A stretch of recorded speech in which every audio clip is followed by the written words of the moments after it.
मई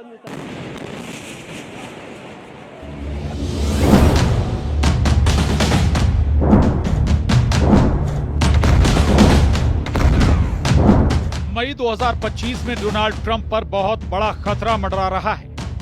इस महीने के आखिरी 6 दिनों के अंदर अमेरिका को लेकर 3 देश बड़ा फैसला कर सकते हैं। पहला है रूस, दूसरा है इजराइल और तीसरा है ईरान, जिसने बहुत साफ साफ कह दिया है कि वो चाहता तो किसी भी वक्त एटम बम बना लेता, लेकिन उसने ऐसा नहीं किया। क्या ये इजराइल और अमेरिका को बहुत बड़ी धमकी है? 24 घंटों के अंदर कुछ ऐसा होने जा रहा है जिसमें इस बात की गारंटी है कि मई का महीना ऐसी तबाही के साथ खत्म होगा जिसके बाद जून में सबसे बड़ा युद्ध होने का खतरा मंडराने लगा है। दुनिया में 4 फ्रंट सुपर एक्टिव हो चुके हैं या फिर अंगारे अब युद्ध में तब्दील होने लगे हैं। पहला फ्रंट, पुतिन और जेलेंस्की के बीच यूक्रेन तेजी से उबल रहा है। ट्रंप भी अब तक सीज फायर में फेल साबित हुए हैं। पुतिन ने हमले तेज कर दिए हैं। दूसरा फ्रंट, गाजा में इजराइल की बमबारी में सबसे बड़ी तबाही जारी। इजराइल के टैंक गाजा में टहल रहे हैं और अब इजराइल की फौज लगातार नाइट ऑपरेशन कर रही है। तीसरा फ्रंट, ईरान और ट्रंप के बीच परमाणु मुद्दे पर बातचीत अब होगी या फिर फेल हो जाएगी, या फिर ईरान जीत जाएगा। जबकि इजराइल की तरफ से हमले का खतरा देखते हुए ईरान में सैकड़ों छात्राएं परमाणु प्लांट के पास पहुंच गई हैं। चौथा फ्रंट, यमन भी एक्टिव है। यमन की राजधानी सना में हजारों लोगों ने एक बार फिर इजराइल को ललकारा है।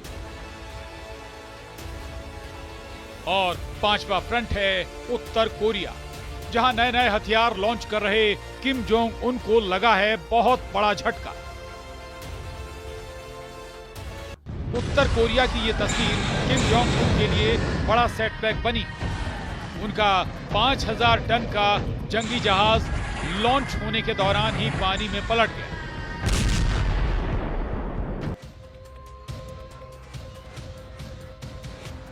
सैटेलाइट से ली गई ये तस्वीर पूरी दुनिया में वायरल हो गई और बहुत ही जिल्लत महसूस कर रहे किम जोंग उन ने अब इसके लिए शिपयार्ड के चीफ इंजीनियर समेत 3 लोगों को उल्टा लटकाने की तैयारी कर ली।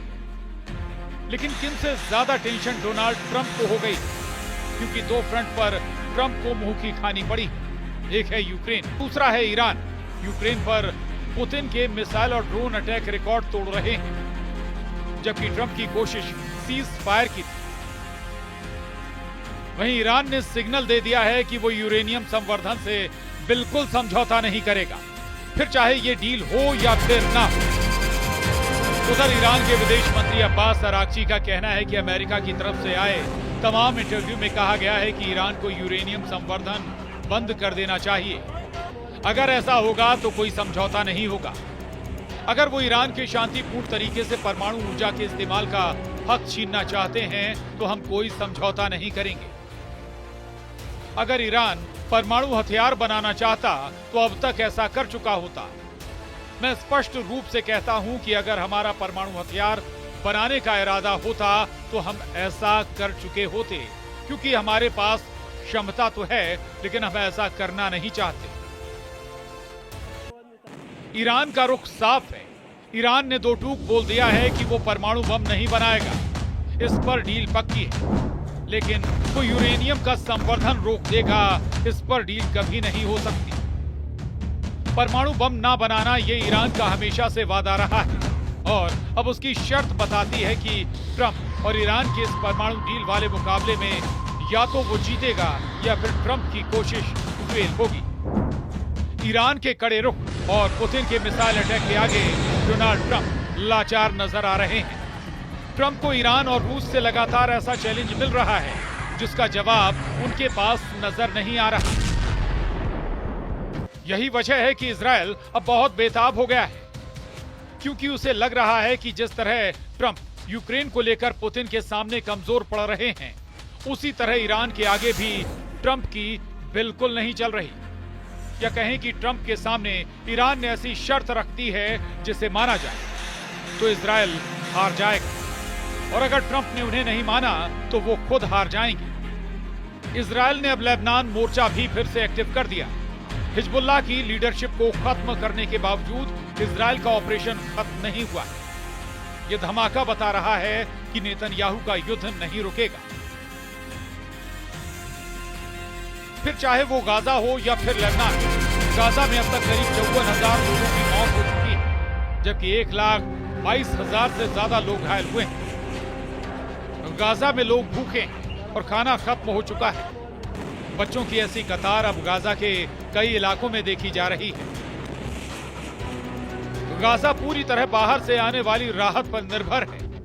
करीब 20 लाख लोगों के सामने भूखमरी के हालात हैं, जबकि युद्ध अब भी जारी है। इजराइल को हमास से लगातार टक्कर मिल रही है।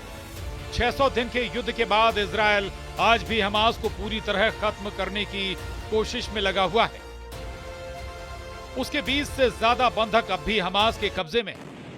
जब तक ये बंधक आजाद नहीं होते तब तक इजराइल का ऑपरेशन खत्म नहीं होगा। ये बात नेतन्याहू बार बार बता चुके हैं। यही वजह है कि अब इजराइल ने गाजा में ग्राउंड ऑपरेशन तेज कर दिया है। इजराइल के टैंक लगातार गाजा में ऐसे अंडरग्राउंड अड्डों की तलाश में लगे जहां बंधक हो सकते हैं। वहीं इजराइल ने नाइट ऑपरेशन भी तेज कर दिए हैं। हालांकि इजराइल आज भी गाजा को पूरी तरह कंट्रोल नहीं कर पा रहा। इस बीच नेतन्याहू का फोकस ईरान पर है, क्योंकि उनको गाजा से बड़ी वॉर जोन ईरान नजर आने लगा है। Bureau report, news 18।